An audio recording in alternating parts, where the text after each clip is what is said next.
저희가 좀 힘든 시간을 보내고 계시죠. 역대상이 1장부터 9장까지는 족보에 관한 이야기입니다. 족보에 관한 이야기가 한두 장 나오긴 했어도 이렇게 1장부터 9장까지 이렇게 길게 나오는 성경은 없습니다. 그러니까 이 역대상 1장부터 9장까지 큐티를 하려면요, 장도 길고 또 한 장당 또 길이도 길고 또 이름도 익숙한 이름도 있지만 대부분 익숙하지 않은 이름 때문에 매우 읽기가 힘듭니다. 그리고 이것을 어떻게 해석을 하고 어떻게 이해를 해야 되는지 어려울 때가 참 많습니다. 이것은 성도님만 그런 것이 아니라 설교를 하는 목사들에게도 사실 이 역대상 1장부터 9장까지가 설교하기가 제일 힘든 장이라고 해도 과언이 아닙니다. 그런데 이제 힘들지만 그러나 성경에 주어진 것은 우리에게 어떤 의미를 전달하기 위해서 주어진 것이잖아요. 그러니까 그냥 지나칠 수 없는 것이죠. 근데 이제 우리가 1장부터 9장까지 섬세하게 볼 수는 없지만 그러나 이렇게 대충 흐름을 보면 1장은 누구의 족보가 나와요? 제일 처음에 인간이 창조된 아담서부터 시작하죠. 그래서 아담으로부터 시작되는 족보의 내용이 나옵니다. 그리고 이제 2장에 들어와서 유다 족속에 대한 그 족보가 나옵니다. 유다 족속, 또 유다 지파, 그렇죠? 그리고 이전 3장, 4장에 가서 그 유다 지파의 라인에 있는 다윗의 그 족보를 기록하고 있습니다. 물론 다윗가 좀 알려지지 않는 흐름도 이야기하지만 주가 3장, 4장은 다윗의 족보입니다. 그리고 이제 우리가 오늘 보는 5장과 6장인데요. 5장은 그 이스라엘 백성들이 가나안 땅에 들어가기 전에 요단강을 건너기 전에 두 지파반이 땅을 얻게 되죠. 그 지파가 어떤 지파인가요? 루벤 지파, 갓 지파, 므낫세 반 지파, 이 두 지파반이 그곳에 있게 됩니다. 근데 5장은 그 두 지파 반의 족보를 기록하고 있어요. 그리고 이제 6장에 와서는 그 레위 지파에 관한 이야기를 굉장히 길게 합니다. 근데 그것이 1절부터 81절까지 하고 있고요. 그 다음에 이제 7장, 8장에 가서는 요단강을 건너서 요단 서편에 있는 그 지역의 사람들의 족보를 기록하고 있습니다.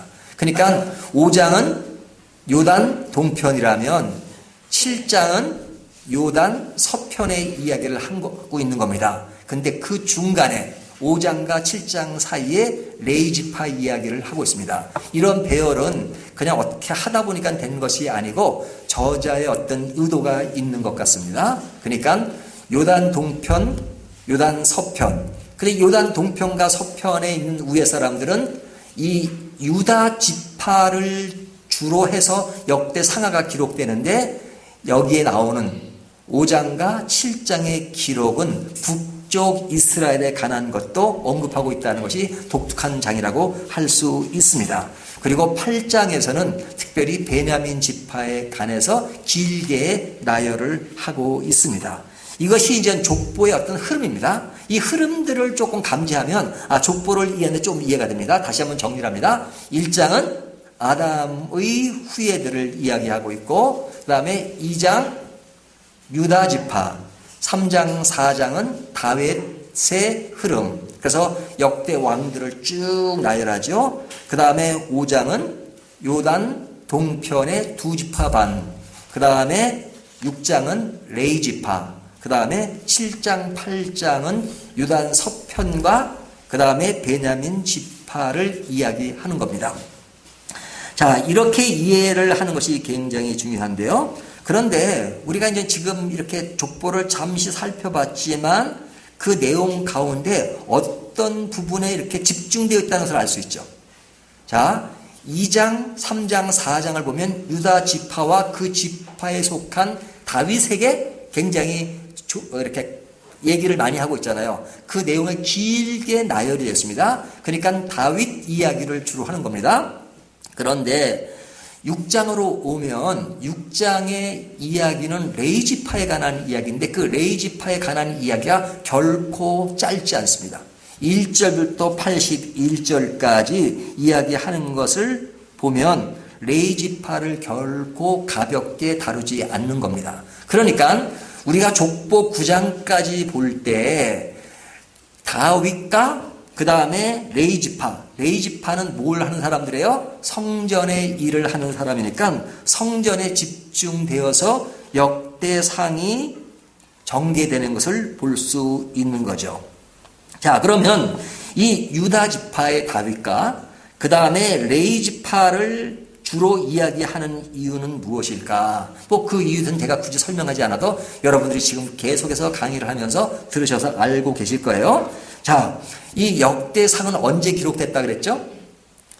유다 백성들이 바벨론 포로로 있다가 돌아온 사람들입니다. 그러니까 역대상이 쓰여진 배경은 그들이 돌아온 사람들을 배경으로 하는 겁니다.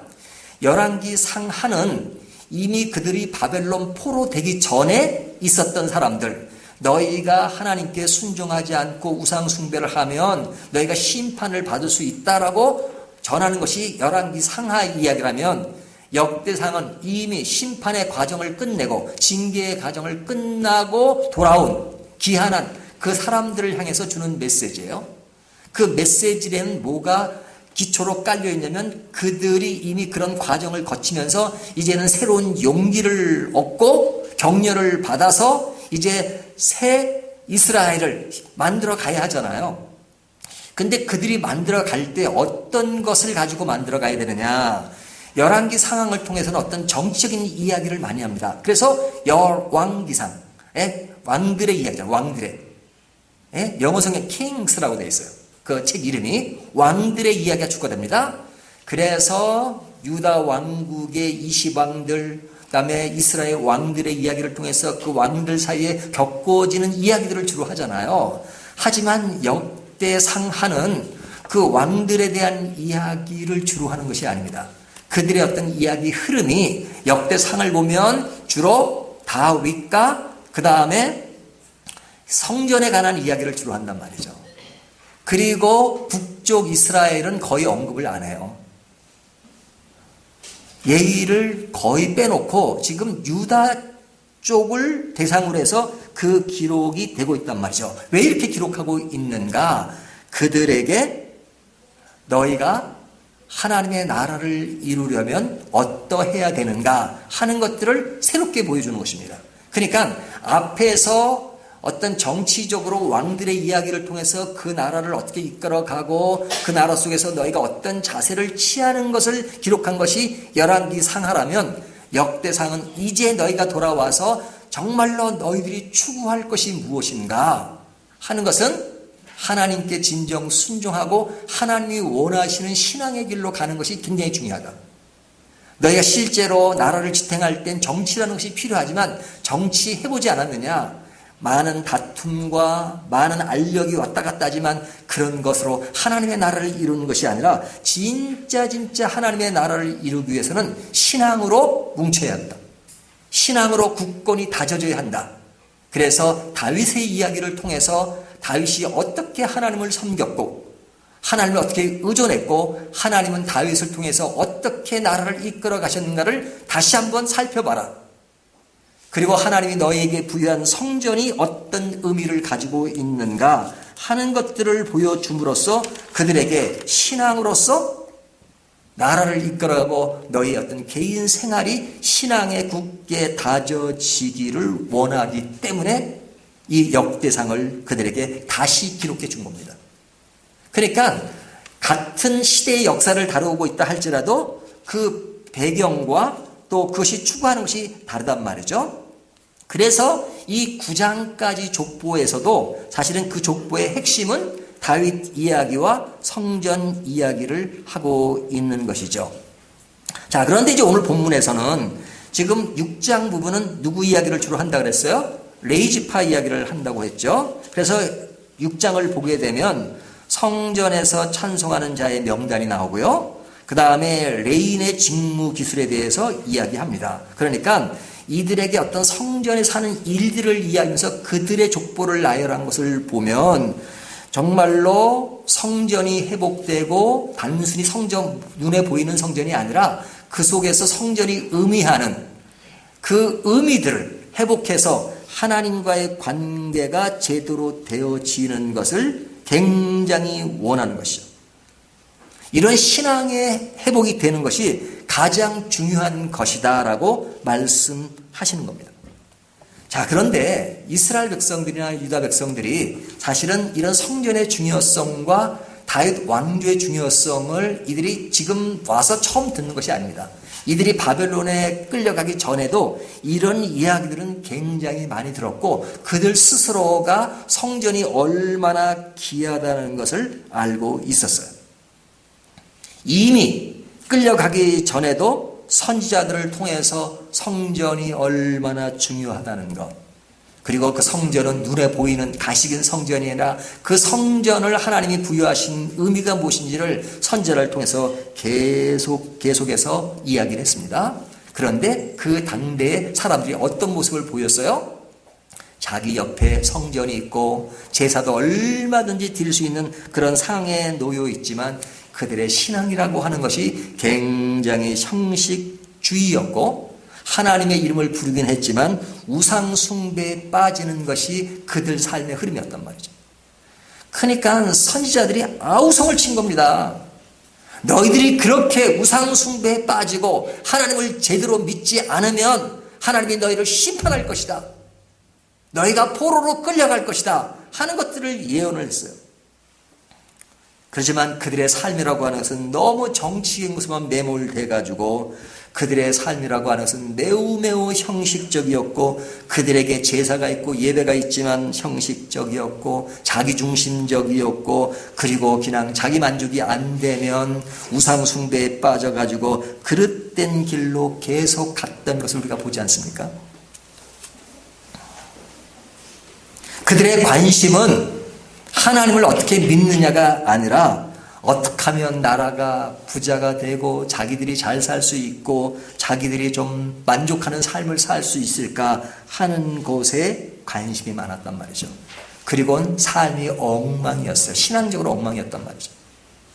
왕들도 뭐 북이스라엘 말할 것도 없고 이 유다 왕들 중에서도 사실은 하나님을 순수하게 믿었던 왕은 몇 명 되지 않고 정말로 왕들이 그릇된 길을 가는 사람이 대부분이었단 말이죠.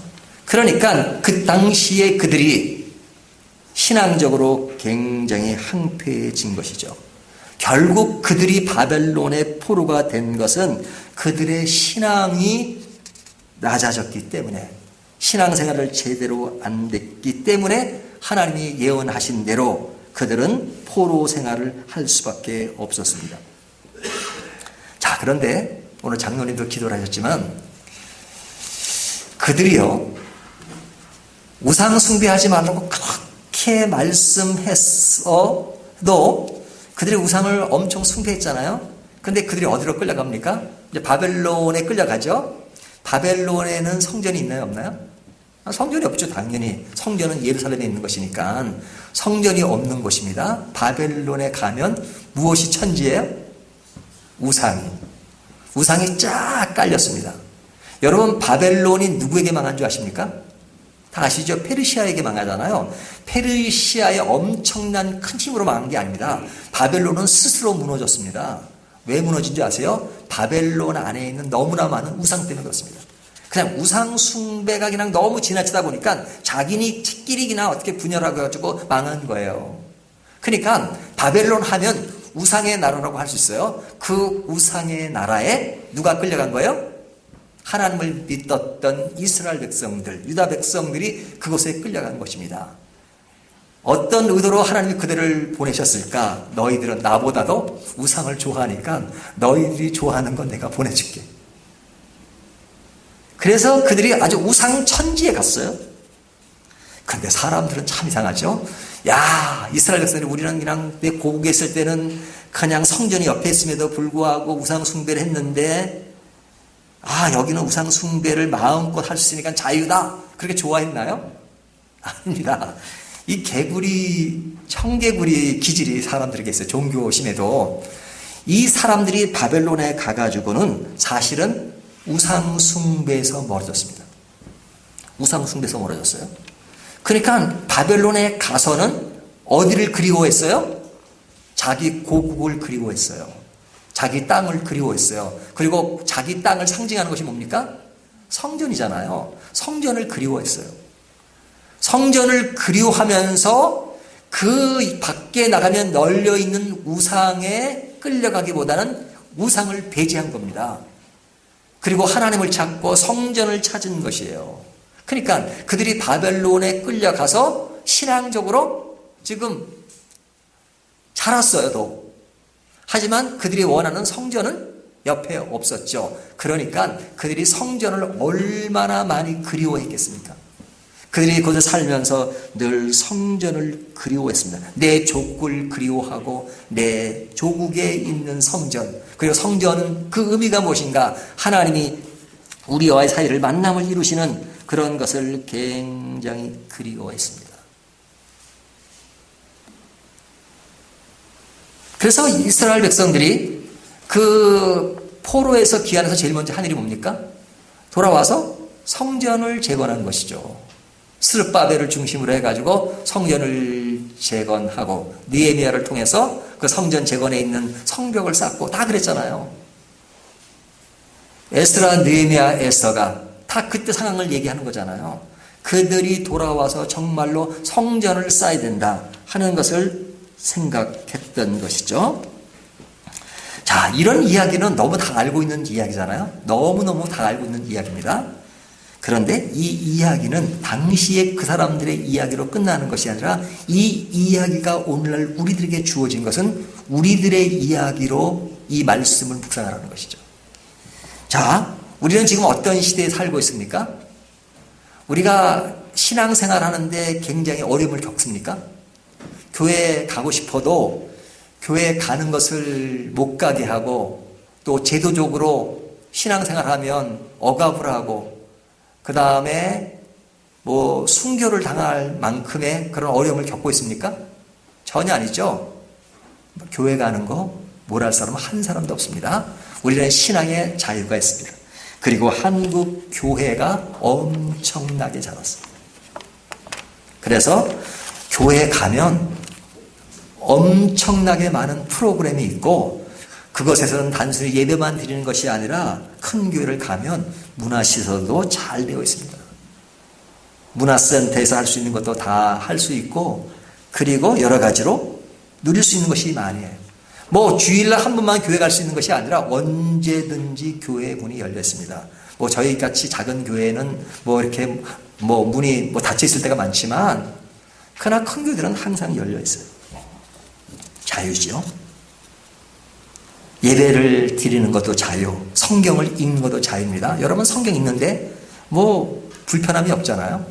뭐 성경이 읽기 힘드니까 또 뭐 요즘은 뭐 핸드폰으로 듣기도 하고, 그렇죠? 너무너무 자유예요. 성경을 구입하려면 서점에 가면 언제든지 성경을 구입할 수 있습니다. 성경도 구입할 수 있고 교회도 마음대로 갈 수 있고 기도하고 싶을 때 기도할 수 있고 말씀 듣고 싶을 때 들을 수 있는 것이 우리의 처지입니다.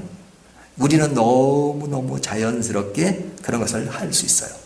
자, 그런데 그런 자유가 보장되었다고 해서 우리의 신앙이 얼마만큼 그 자유를 누리고 계십니까? 그 자유 가운데 정말로 야, 내가 예배 드리는 거, 이 성경을 볼 수 있다는 거 얼마나 감사하고 귀중하게 생각하고 정말로 이것을 중요하게 생각합니까? 이런 말이 있습니다. 익숙하면 무시한다는 말이 있습니다. 너무너무 익숙하기 때문에 너무너무 자연스럽기 때문에 마음대로 할 수 있기 때문에 귀한 줄을 모릅니다. 교회가 귀한 줄을, 성경이 귀한 줄을, 예배가 귀한 줄을 모릅니다. 우리가 이렇게 마음 놓고 기도할 수 있고 하나님의 이름을 부를 수 있고 성경을 볼 수 있다는 것을 귀한 줄을 몰라요. 여러분, 역사적으로 기독교가 굉장한 박해를 받을 때가 있었습니다. 그 박해받는 성도들이 얼마나 힘들었냐면 그 카타콤이라는 곳이 있잖아요. 로마에 가면 그들이 어떤 사람을 매장하는 그 큰 굴입니다. 그곳에 사람들이 들어가서 기독교인들이 들어가서 걸리면 하나님의 이름을 부르고 예수님의 이름을 부르면 성령의 이름을 부르면 잡혀가니까 죽을지 모르니까 암호하고 생선 표시로 오게 자기들의 기호를 쓰고 그리고 무덤 속에 들어가서 살았던 것 우리가 역사적으로 알고 있지 않습니까? 여러분 그 박해를 받던 시대의 사람들의 신앙이라고 하는 것은 정말로 쉬운 신앙이 아니었죠. 여러분 요즘은 세례 받는 거 쉽잖아요. 세례 받는다고 구원받은 건 아닙니다. 세례가 곧 구원이 아닙니다. 예수를 안 믿으면서도 사실은 말로 속여서 세례 받는 경우도 많아요. 하지만 그 당시 세례 받는다는 건 진짜 목숨을 내놓고 세례 받는 겁니다. 내가 세례를 받는다. 그럼 나 이제 순교의 각오를 하고 세례 받는 겁니다. 그러니까 그 당시 상황으로 보면 세례는 곧 구원이다 말해도 과언이 아닐 정도로 그들은 정말로 예수를 믿는다 그러면 진짜 내 인생의 모든 것을 다 걸고 예수 믿는 거예요. 심심풀이로 예수 믿는 게 아닙니다. 내 인생의 모든 것을 걸고 예수를 믿는 겁니다. 그렇게 믿었던 사람들이에요. 그런데 콘스탄티우스 AD 313년에 기독교가 공인되고 나서 기독교가 어떻게 변한 줄 아십니까? 그 전까지 그렇게 순수하고 목숨 걸면서 예수를 믿었던 사람들이 기독교가 공인되고 나서부터는 점점 타락하기 시작했습니다. 교회가 타락했습니다. 그래서 나중에 가면 면죄부 같은 것도 팔고 그런 교회를 짓기 위해서 사람들에게 죄를 지면 돈을 내면 죄를 사해준다는 그런 면죄부를 만들기도 하고 극도로 교회가 타락한 것이죠. 언제 타락한 줄 아십니까? 교회가 열려있을 때. 여러분 나라들마다 교회가 국교가 된 나라들이 있습니다. 영국도 예전에 기독교가 국교였어요. 여러분 기독교가 국교일 때 국교가 되니까 기독교가 더 활성화되고 기독교가 더 좋아졌나요? 아닙니다. 대부분 나라들이 국교가 됨으로써 기독교가 더 망가졌습니다. 순수성을 잊었습니다. 그리고 모든 형식만 남았습니다. 태어나면 교회 가서 신고를 하고 죽을 때도 교회에서 신고하고 제도가 모든 것이 교회 중심으로 되니까 그런 제도적인 것은 그대로 남아있고 그것이 문화로 남아있지만 사람들은 그런 속에서 교회가 정말 귀한 줄을 하나님을 믿는 것이 정말 귀한 줄을 몰랐단 말이죠. 그래서 그런 자유 가운데 점점 망가져 있었습니다. 우리가 옛날 이야기 하지 말고 오늘날 얘기를 좀 해보죠. 여러분 지금 우리 주변에 가장 가까운 데가 북한입니다. 좀 올라가면 중국이 있어요. 중국이나 북한은 기독교가 외형적으로 막혀있는 나라들입니다. 하지만 그 안에 기독교인들이 있어요. 중국에 가면 지금도 예배를 드리면 그냥 숨어서 예배를 드려야 합니다. 물론 국가에서 인정해준 교회들이 있긴 있어요. 그런 교회들 빼놓고는 이게 순수하게 복음을 가지고 예배 드린다는 그 지하교회들이 있습니다. 제가 그 지하교회를 가봤어요. 강의하도 가보고. 근데 제가 진짜 느낀 것은 제가 신학교 강의하러 가면 강의가 1시간 반 수업이잖아요. 그러면 듣는 태도와 그 다음에 그 중국에 있는 그 목회자들, 그 지도자들이죠. 지도자들이 듣는 게 다릅니다. 우리는 1시간 반 딱 되면 빨리 끝나야 돼. 빨리 쉬었다 또 다음 강의 들어야 되니까. 하지만 그 사람들은요, 너무너무 귀하게 그 시간을 마련하는 겁니다. 그러니까 제가 갔는데 그 교회를 들어가려면 집에서 하는데요. 그 소리가 나면 안 되니까 제가 딱 이렇게 망을 보다가 제가 들어오니까 얼른 끌어들이더라고요. 끌어들이고 그다음에 이게 침대 뭡니까? 위에 덮는 거 매트레스 그걸 딱 막아요. 소리가 안 나가게요. 그리고 그만한 우리나라로 말하면 한 30평 40평 되는 집이에요. 거기에 몇 명이면 한 50명의 지도자입니다. 그리고 수업을 하는데 어떻게 하느냐? 아침부터 저녁까지 하는 겁니다. 아침 먹고 점심 먹고 저녁 먹고 하루 이틀 하는 게 아니에요. 일주일 내내 월요일부터 토요일까지 계속 하는 겁니다. 제가 지치더라고요. 그 사람들이 제가 중국말을 못하니까 통역을 합니다. 합니다. 제가 이제 한국말로 하면 그 사람이 옆에 있는 통역관이 이제 중국말로 이제 통역을 해요. 통역하는 것, 그거 쉽지 않더라고요. 근데요, 제가 이 사람이 통역을 제대로 하고 있는지 안 하고 있는지도 모르겠어요. 그쵸? 제가 중국말을 전혀 모르니까. 하지만 그 사람들이요, 제가 거기서 가서 성경 한 권을 끝냈는데, 와, 뭐, 중간에 시작을 하면요, 제가 힘들어서, 좀 시작하면, 쉬지 말죠. 그들은요, 목숨 걸고 그 강의를 듣는 겁니다. 제가 이렇게 강대상이 있잖아요? 근데 거기는 강대상이 없더라고. 책상만 있어. 그래서 책상에 뭐 하나 이렇게 있으면 좋지 않겠냐 그랬더니, 그거 있으면 안 된대요. 왜냐? 여기 이제 우리나라만 경찰이 딱 왔을 때, 그것이 있으면 그 있는 것과 없는 것에 대한 제목이 엄청 다르대요. 그러니까 그 정도로 그들은 어려운 가운데서 예수를 믿어요. 하나님을 섬겨요. 근데 그들이 뭐라고 하는지 아십니까? 저는 한국 교회를 엄청 부러워할 줄 알았어요. 그들이 한국 교회는 자유가 있고 한국 교회는 부흥했고 한국 교회는 시설을 갖췄고, 근데 그들의 말을 들어보면 그런 부러운 점도 있지만 그런 신앙의 자유가 있다는 걸 부러워하긴 하지만 그들이 기도하면서 염려하는 것이 있어요. 뭐라고 기도한 줄 아십니까? 하나님, 한국 교회가 너무 상업화돼서 너무 타락한 한국 교회를 보고 안타까워하는 겁니다. 그들은 신앙이 순수해야 한다고 하는데 한국은 순수하지 못하게 가고 있다는 것을 그들이 알고 감지하고 있더라고요. 제가 다른 사람을 통해서 들어 북한에 있는 지하교회도 한국 교회를 위해서 기도한대요. 한국 교회가 순수성을 잊지 않고 제대로 가게 해주십시오. 상업화되지 않게 해주십시오. 예수님을 제대로 믿고 교회가 제대로 가게 해주십시오라고 기도를 한다는 말을 들었습니다. 여러분, 그러면 하나님이 몽둥이를 드십니다. 몽둥이 드시면 어떻게 되는지 알죠? 이 사람들이 바벨론의 포로로 끌려가듯이 기독교의 탄압이 오고, 그리고 기독교의 신앙을 마음대로 지킬 수 없는 상황이 또 올 수도 있는 거죠. 역사적으로 그렇습니다. 뭐 우리라고 그러지 말라는 법 있어요? 모릅니다. 지금 우리가 자유로우니까 언제나 자유롭다고 말할 수 있을지 모르지만 아닙니다. 모릅니다. 역사는 한순간에 어떻게 될지 모릅니다. 제가 영국에서 한국으로 돌아올 때 독일에 갔습니다. 베를린 갔습니다. 여기 담이 있어요.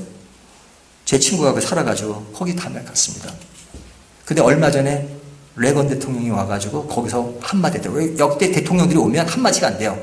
장벽아 무너져라. 그런 한마디 하는 게 그게 하나의 그때 이제 하나의 형식이래요. 저도 그 얘기해서 장벽아 무너져라.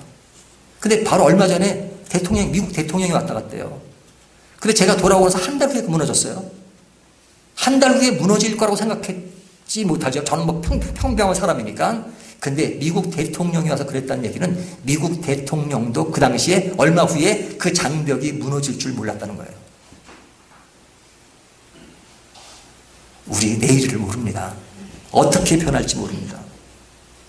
그렇기 때문에 우리가 너무너무 자유롭고 마음대로 행할 수 있는 것들이 자유다 해서 그것들을 자유 속에서 무시하는 것이 있다면 다시 한번 생각해야 합니다.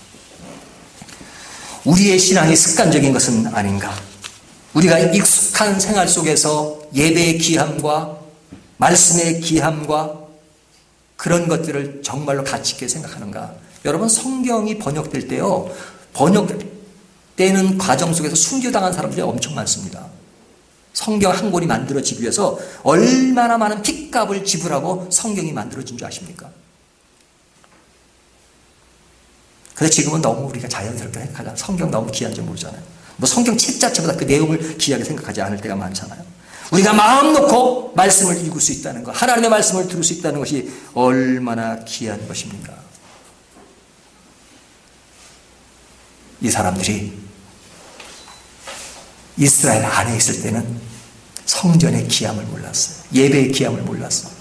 언제든지 예배 드릴 수 있는 그런 환경이었는데 바벨론에 가서야 그 가치를 아는 것입니다.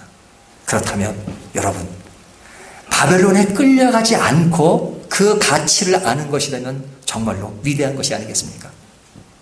우리에게 하나님의 몽둥이를 들기 전에 우리가 진정 우리가 드리는 예배, 우리가 드리는 큐티, 우리가 드리는 이 기도, 우리가 생각하는 이 말씀, 하나님과의 관계, 이런 것들을 얼마나 귀하게 생각하고 있는가. 여러분, 우리들이 드리는 이 예배를 얼마나 그리워하고 있습니까?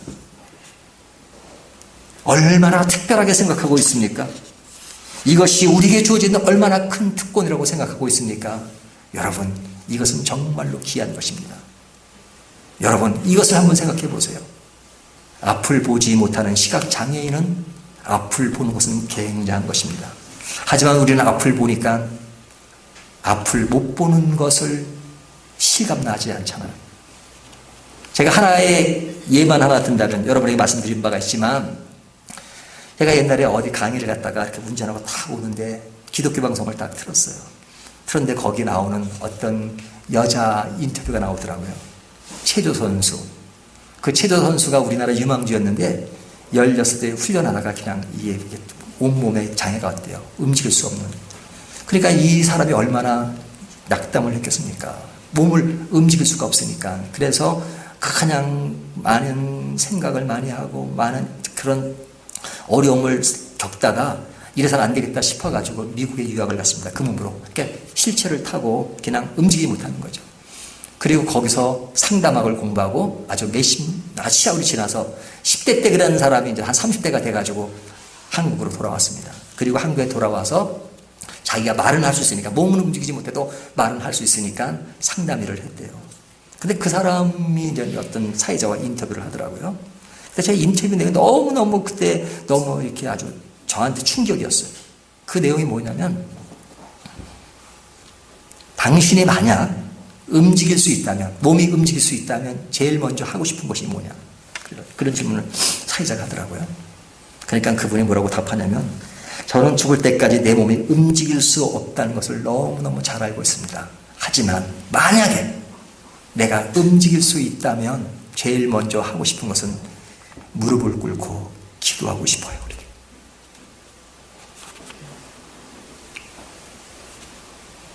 무릎을 꿇고 기도하고 싶대요.